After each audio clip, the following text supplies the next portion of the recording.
Okey pelajar, seterusnya kita akan lihat sistem raja berperlembagaan di Thailand.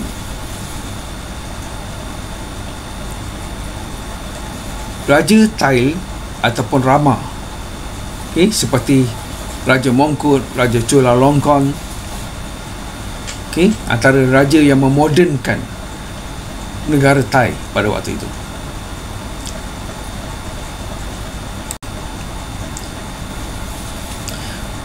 Dalam sistem raja berperlembagaan di negara Thai,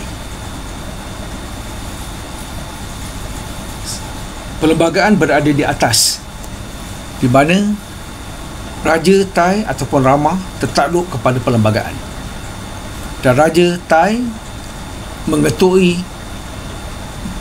3 badan yang terdapat dalam sistem pemerintahan raja berperlembagaan, iaitu Badan Perundangan, Badan Eksekutif dan juga Badan Kehakiman.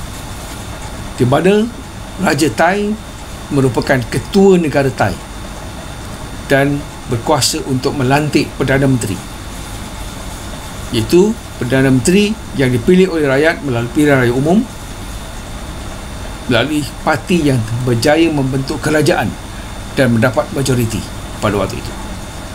Raja Thai juga merupakan pelindung kepada agama Buddha, dan Raja Thai mempunyai sedikit kekuasaan yang diberi ataupun terdapat dalam perlembagaan Thai.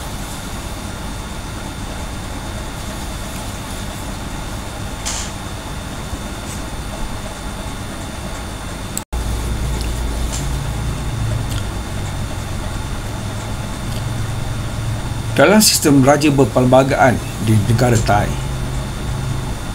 satu badan ataupun komponen yang penting dalam sistem raja berperlembagaan adalah Badan Eksekutif. Ini yang diketuai oleh seorang Perdana Menteri, di mana Perdana Menteri Thai dipilih berdasarkan pilihan raya umum, iaitu parti yang mendapat majoriti dan berupaya untuk membentuk kerajaan. Perdana Menteri merupakan ketua kerajaan, dan Perdana Menteri juga mengetuai barisan kabinet yang diwujudkan oleh Perdana Menteri Thai ini selepas memenangi ataupun membentuk kerajaan selepas pilihan raya diadakan. Ahli-ahli kabinet terdiri pada parti yang memenangi pilihan raya. Jadi fungsi utama Badan Eksekutif yang diketuai oleh Perdana Menteri adalah untuk menggubal dasar kerajaan, dan yang paling penting adalah untuk membuat keputusan bagi kepentingan negara Thai. Itulah fungsi penting Badan Eksekutif. Ini seperti mana Badan Eksekutif di negara kita.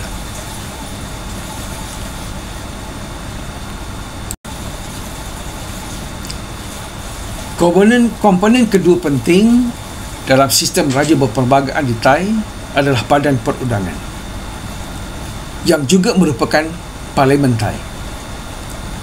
Dalam Parlimen di Thailand atau Badan Perundangan ini, Parlimen Thai menggunakan sistem 2 buah dewan, iaitu Majlis Nasional ataupun Ratha Sabha, yang terdiri pada Dewan Perwakilan ataupun Sabha Putian Rasadan, yang terdiri pada 480 orang anggota. Dan dewan yang kedua adalah Dewan Senat ataupun Put Isab, di mana terdapat 150 orang anggota dewan. Majlis Nasional, di mana anggota Dewan Perwakilan akan berkhidmat selama 4 tahun.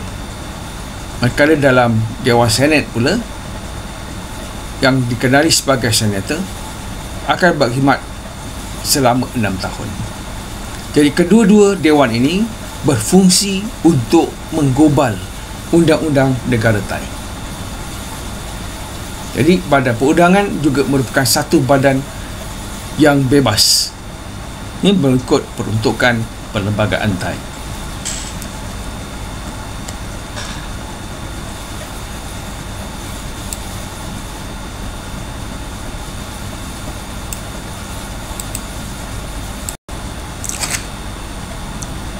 Komponen ketiga penting dalam sistem raja berperlembagaan di Thailand adalah Badan Kehakiman.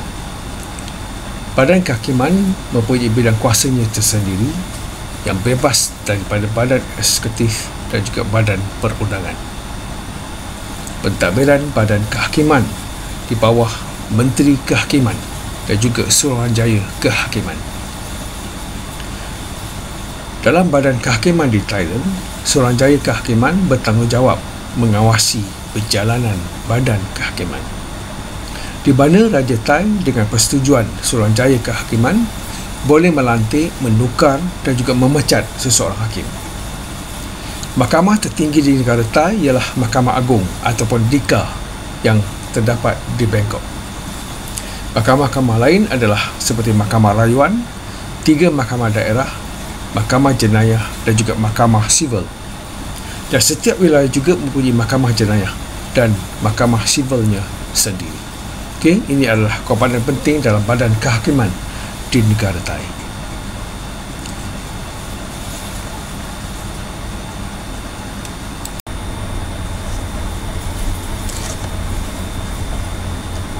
Okey, mari kita lihat tentang perkembangan sistem raja perperlembagaan di Thailand. Selepas berlakunya Revolusi Thai tahun 1932, di mana di sinilah berlakunya perubahan daripada sistem raja berkuasa mutlak kepada sistem raja perperlembagaan di Thailand. Kemuncak gerakan nasionalisme di Thailand dan mengambil aliran yang berbeza, khususnya selepas berlakunya Revolusi Thai tahun 1932. Gerakan ini tidak ditujukan kepada penjajah barat atau penguasaan ekonomi oleh barat, tetapi kepada pemerintah raja autokratik ataupun raja berkuasa mutlak. Itu yang membezakan Revolusi Thai tahun 1932 dengan mana-mana revolusi yang selalunya menentang penjajah barat. Dalam Revolusi 1932 yang dipimpin oleh Nai Pridi Panompiong, dibantu oleh Pria Bahul, Pria Manapakon dan juga Pibun Songkram daripada golongan tentera, Parti Rakyat telah melancarkan rampasan kuasa tanpa menumpahkan darah pada 24 Jun tahun 1932.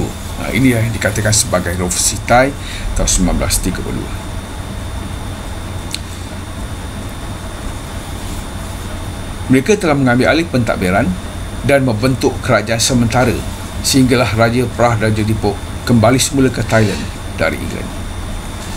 Dan dalam Revolusi 1930 juga telah menamatkan sistem beraja mutlak apabila Raja Praja Dipok bersetuju menjadi raja berperlembagaan.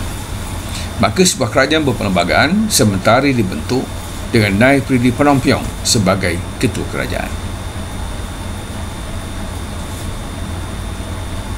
Okey, ini adalah perkembangan awal sistem raja berperlembagaan di Thailand.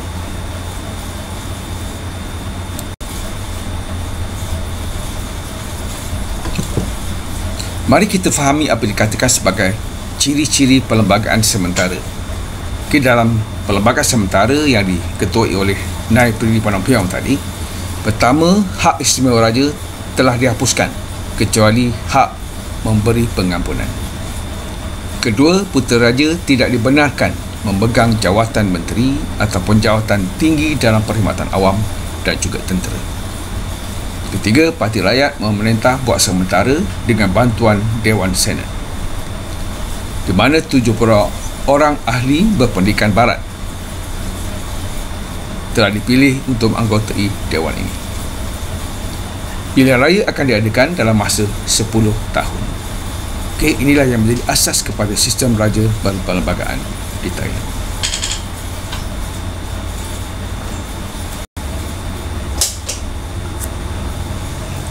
Pria Manapakon, iaitu pemimpin yang mewakili golongan konservatif, semata-mata untuk menjaga hubungan baik antara Thailand dan kuasa-kuasa barat. Pada 10 April 12 tahun 1932, Perlembagaan Tetap Thailand telah diluluskan dan Pria Manapakon dilantik sebagai Perdana Menteri pertama. Tentera telah mula menguasai kerajaan dan memegang jawatan tinggi dalam perkhidmatan awam dan sangat aktif dalam politik semasa era Pria Manapakon. Pria Bahul dan pegawai tentera yang lain telah melancarkan rampasan kuasa dan menggulingkan pemerintahan Raya Manapahang pada bulan Jun tahun 1933. Ini yang membawa siri di mana Thai telah sering berlaku kudeta atau perampasan kuasa oleh pihak tentera.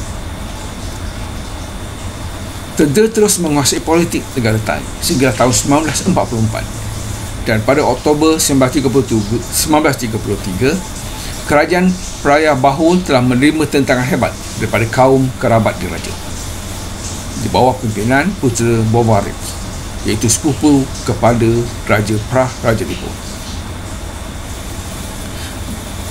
Baginda pernah berkhidmat sebagai Menteri Pertahanan, di mana kerajaan Baraja telah melancarkan pemberontakan tentera untuk memulihkan semula kuasa autokratik raja.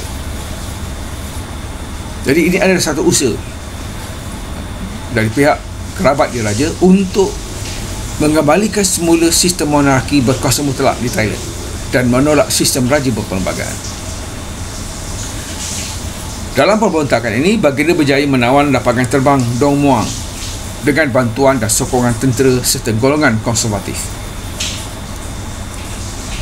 di mana Praja Bahul yang disokong oleh tentera di bawah pimpinan Pibon Songkram telah berjaya menamatkan dan menumpaskan pemberontakan baginda.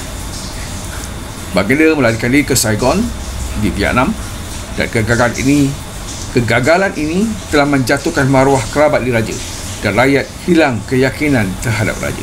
Ini adalah antara usaha di setengah pihak di kalangan kerabat diraja untuk mengembalikan semula kuasa raja, tetapi berjaya dipatahkan oleh kumpulan yang menyokong Praja Bahul yang diketuai oleh Pibon Songkram yang merupakan Field Marshal tentera ataupun jenderal tentera pada waktu itu.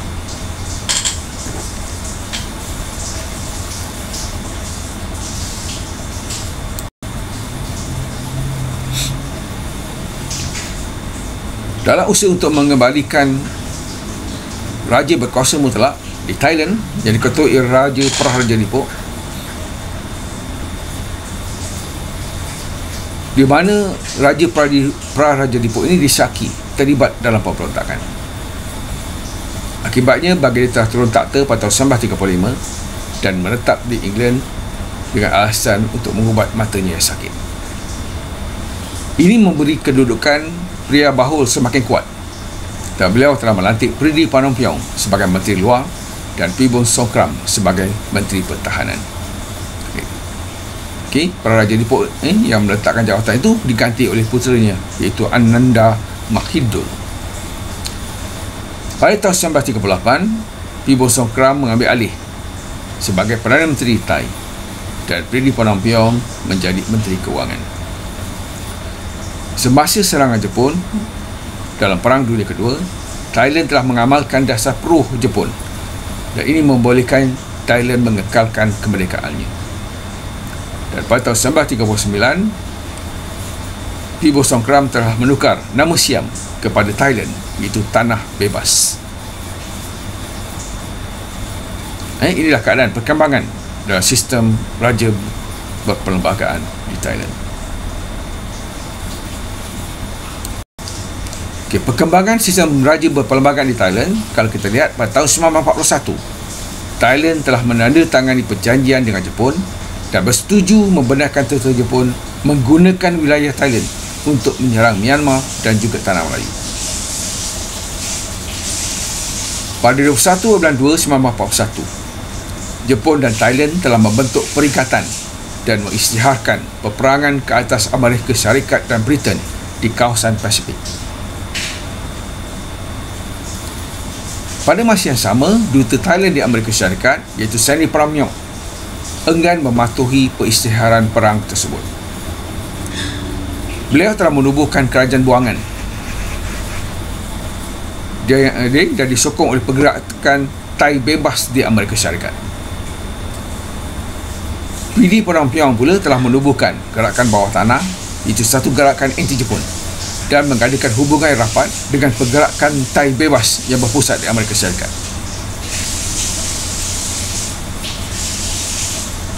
Gerakan ini bertujuan untuk membantu tentera Berikat untuk membekalkan maklumat pergerakan tentera Jepun pada masa itu.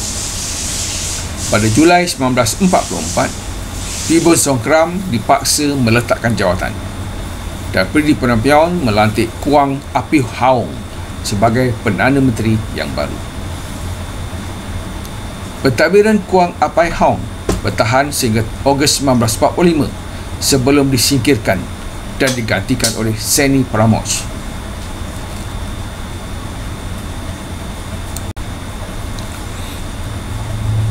Akibat tiada pengalaman dalam pentadbiran, Seni Pramoch hanya sempat menjadi Perdana Menteri Thailand sehingga Januari 1946.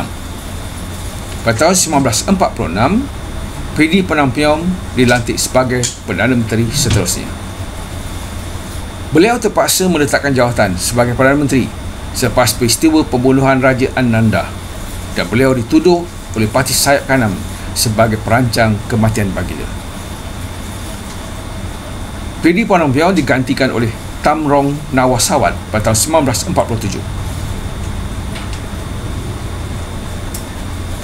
Dan tidak lama selepas itu, Pibun Songkram telah melancarkan rampasan kuasa dengan bantuan tentera serta berjaya merampas daripada Tamrong Nawasawat. Pada tahun 1948, pilihan raya dengan Pibun Songkram mendapat sokongan rakyat dan melantik sebagai Perdana Menteri buat kali kedua.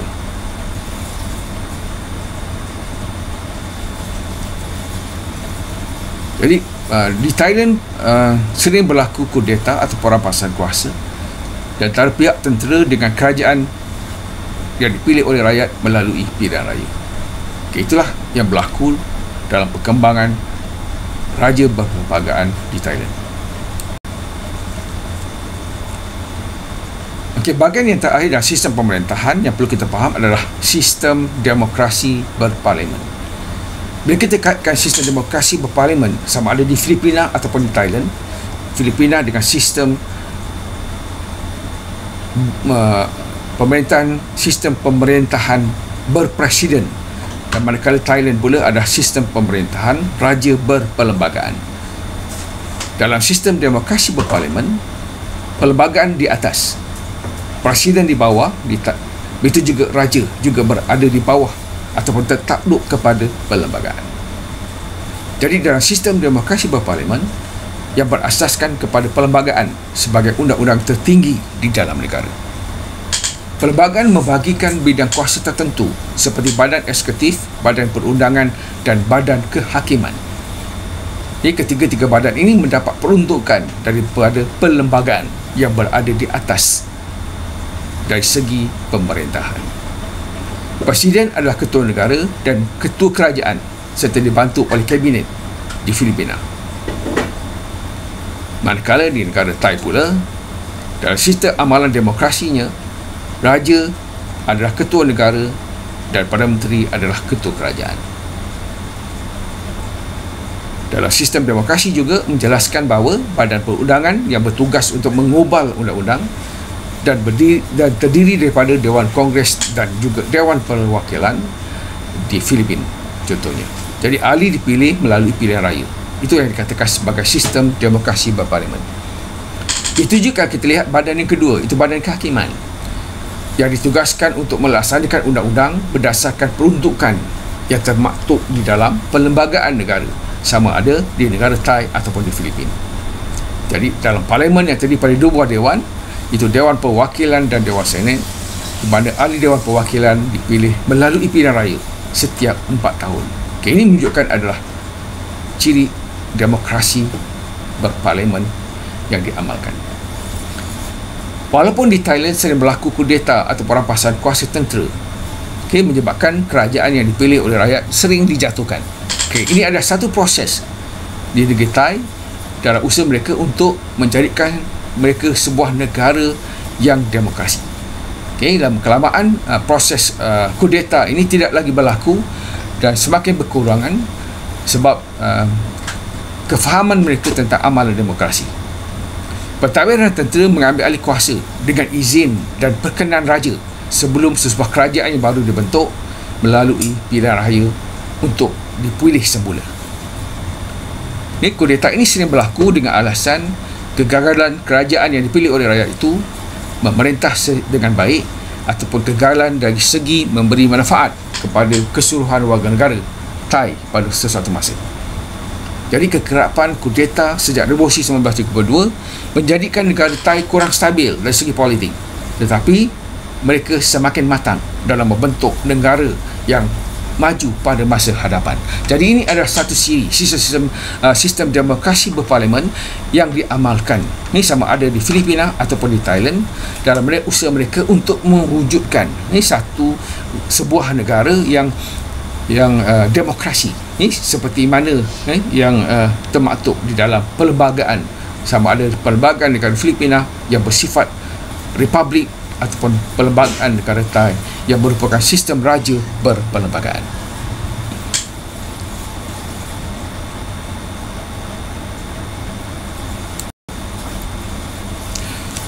Okey pelajar, jadi apa yang saya jelaskan pada hari ini berkaitan dengan sistem pemerintahan, sama ada sistem pemerintahan berpresiden di Filipina ataupun sistem raja berperlembagaan di Thailand. Kedua-dua sistem yang digunakan ini adalah satu sistem yang menunjukkan bahawa mereka cuba untuk melaksanakan apa yang dikatakan sebagai sistem demokrasi berparlimen. Jadi untuk di akhir pembelajaran ini ada beberapa soalan yang pelajar perlu lihat untuk memahami apa yang saya jelaskan pada hari ini. Pertama, bincangkan sistem pemerintahan Republik Filipina sehingga awal abad ke-20. Kedua, huraikan sistem pemerintahan raja berperlembagaan di Thailand selepas Revolusi Thai tahun 1932. Dan yang ketiga, jelaskan sistem demokrasi berparlimen di Filipina dan Thailand selepas Perang Dunia Kedua. Jadi dalam kita menjawab soalan-soalan ini, pelajar-pelajar perlu memahami apa yang dikatakan sebagai sistem pemerintahan. Kalau di Filipina, dia adalah sistem pemerintahan berpresiden melalui sistem atau bentuk pemerintahan yang bercorak republik. Dan di negara Thai masih lagi di bawah sistem monarki, tetapi raja tertakluk kepada perlembagaan yang dipanggil sistem raja berperlembagaan. Dan dari kedua-dua sistem pemerintahan ini, sama ada berbentuk republik ataupun raja berperlembagaan, terdapat ciri-ciri demokrasi yang berasaskan pada demokrasi berparlimen. Ini yang berasaskan kepada dua dewan yang menjadi tunggak dalam menggubal perlembagaan di kedua-dua buah negara. Dan mereka dipilih di dalam satu proses yang dipanggil pilihan raya. Inilah yang menjadi amalan demokrasi yang diamalkan di kedua-dua negara. Ini walaupun kita lihat di negara Thai sering berlaku kudeta atau perampasan kuasa, yang sedikit sebanyak telah menggugat ciri-ciri ataupun sistem demokrasi yang diamalkan, di mana kerajaan yang dipilih oleh rakyat sering digagalkan oleh pihak tentera. Dan proses itu mengambil masa yang lama, dan sehingga hari ini kita lihat kedua-dua negara ini dalam proses menjadi sebuah negara demokrasi yang matang. Kita jumpa lagi dan selamat ulang kaji dan bersedia untuk menghadapi peperiksaan. Terima kasih.